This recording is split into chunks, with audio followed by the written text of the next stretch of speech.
आज का दिन 8 जून 2023 जम्मू की विकास यात्रा में एक मील का पत्थर है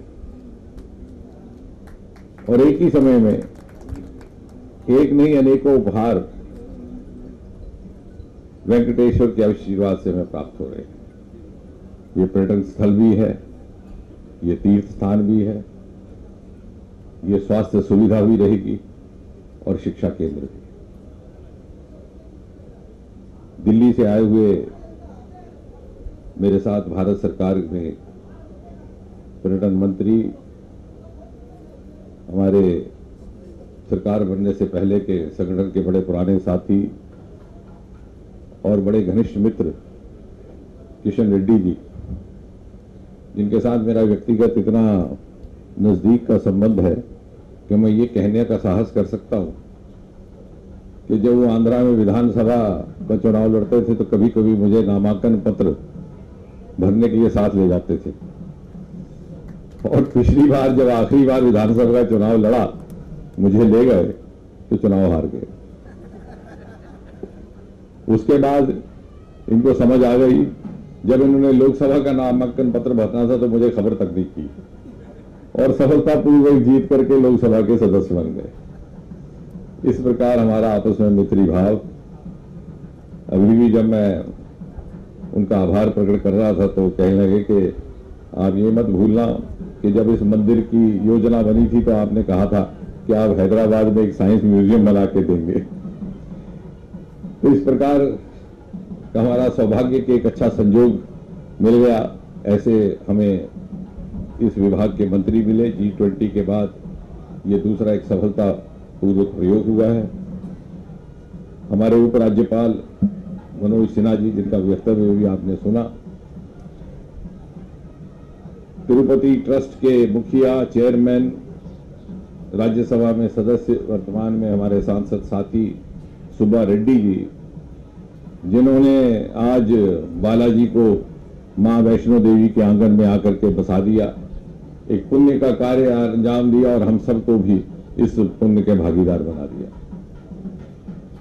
उसके साथ हमारे डीडीसी के चेयरमैन भारत भूषण जी, इस स्थान पर जहां हम बैठे हैं यहाँ का प्रतिनिधित्व करने वाले लोकसभा में हमारे बड़े पुराने वरिष्ठ साथी जुगल किशोर जी, प्रशांत Reddy ji, chief secretary Arun ji, adviser Bhatnagar साहब, मेरे सामने बैठे हुए जम्मू नगर के प्रमुख नागरिकगण रुपेश कुमार जी हैं, डिविजनल कमिश्नर रमेश जी हैं, जस्टिस प्रमोद कोहली, विश्व हिंदू परिषद के राजेश,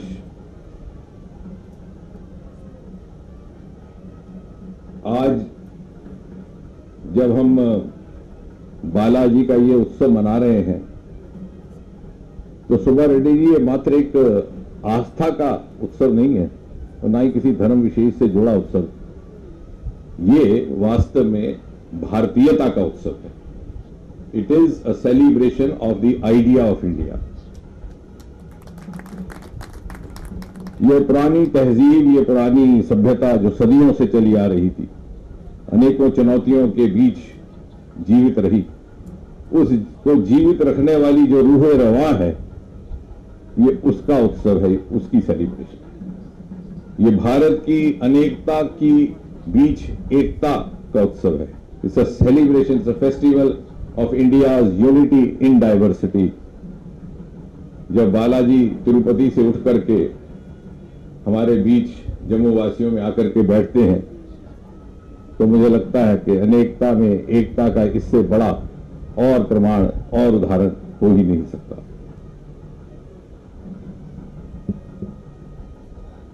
अक्सर आजकल चूंकि हम सब प्रधानमंत्री मोदी जी के कार्यकाल के 9 वर्ष मना रहे हैं देश भर में, लेकिन एक बिंदु जिसका उल्लेख थोड़ा कम रहता है वो ये कि मोदी जी ने इस देश को एक सूत्र में बांधने का काम किया है। उत्तर से पूर्व,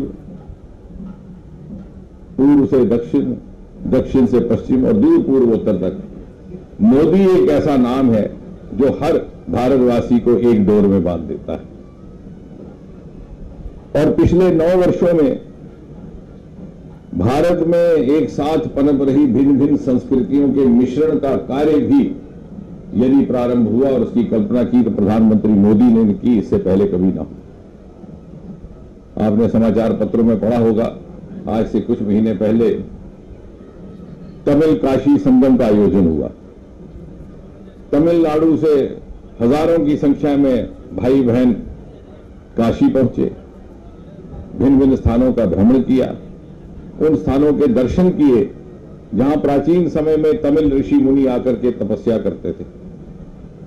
और यह ध्यान में आया कि भाषा अलग है, बोलचाल अलग है, वो शायद समझ में नहीं आता, लेकिन ताप जाप भक्ति वो एक जैसी है। उसके उपरांत अभी पिछले ही वर्ष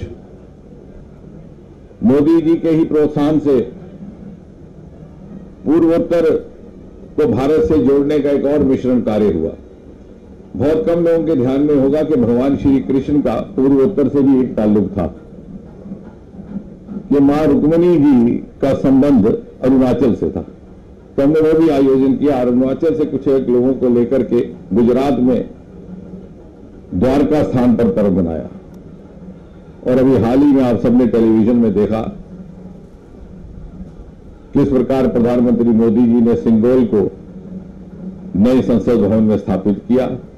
और उसके साथ ही साथ याद ताजा कराई आजादी के उस समय की जब भारत के सबसे दक्षिणीय राज्य तत्कालीन मद्रास से आए हुए एक बुद्धिजीवी नेता सी राजगोपालचारी राजा जी ने भारत के सबसे उत्तरी राज्य जम्मू कश्मीर से मिलता ताल्लुक रखने वाले एक नेता जवाहरलाल नेहरू को ये सलाह दी थी कि आप इस संगोल को स्वीकार करने की रस्म अदा करिए। आज विधिवत मोदी जी ने उस संगोल को स्वीकार किया तमिल मंत्रों के उच्चारण के बीच और उसे अपने सम्मानजनक यथा योग्य स्थान पर स्थापित किया। और मैं समझता हूं कि आज का ये कार्यक्रम उसी कड़ी में जुड़ जाता है। और दूसरी बात ये भी रेड्डी जी हम बैठे कि जहां भी ये इस प्रकार का संस्थान बनाते हैं तो स्वाभाविक है, इनसे अपेक्षा होती है कि शिक्षा के क्षेत्र में, विज्ञान के क्षेत्र में, स्वास्थ्य के क्षेत्र में भी इनकी वैल्यू एडिशन रहेगी। और विज्ञान जगत में बालाजी का कितना आदर मान है उसका मैं स्वयं साक्षी हूं। हमारे यहाँ इसरो में, स्पेस सर्च में जब भी कोई लॉन्चिंग होती है तो सैटेलाइट या रॉकेट लॉन्च करने के तुरंत 2-3 घंटे के भीतर एक परंपरा है कि बालाजी के स्थान पर उपस्थित होकर शुक्राना करना होता है। तो इसलिए मुझे विश्वास है कि आने वाले समय में ये हमारा और विस्तार होगा। और जिस तरह से अंत में मैं ये कह दूं कि आज सुब्बा रेड्डी जिस तरह से बालाजी के संस्कार लेकर के एक दूत बनकर के जम्मू पधारे हैं, इसी तरह आप जम्मू की परंपरा जो ओत-प्रोत है देशभक्ति, भाईचारे, स्नेह और प्रेम से, उसको ले जाकर के तेलुगु समाज में बांटेंगे ताकि इन दोनों समाजों का, इन दोनों संस्कृतियों का मेल और अधिक मजबूत हो और यह समन्वय और अधिक सार्थक हो। एक बार पुनः आपका बहुत बहुत धन्यवाद।